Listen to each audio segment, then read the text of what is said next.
Hey guys, I'm Yasin from RadIT channel. I'm here to show you how to install apps and games on Mac without downloading it from App Store. As you know, the Mac security don't allow you to install apps to your Mac without install from App Store.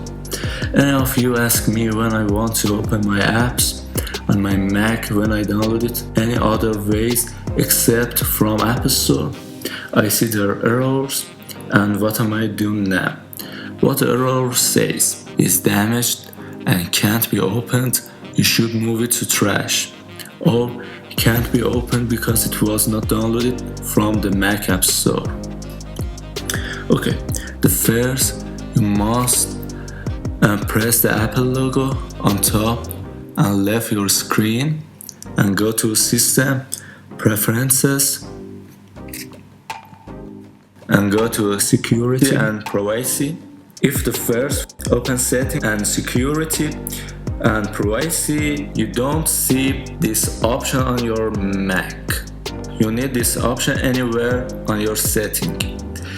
For show this option, you need to go to terminal and type this code sudo spctl space dash dash master dash disable and run it.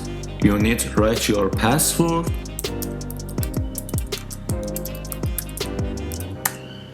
Okay, that's good. And now we back and go again, and now you can see anywhere option here. The problem is no problem. I hope you like this video. If you like this video, like it please, and subscribe my channel. See you later. Have a good day.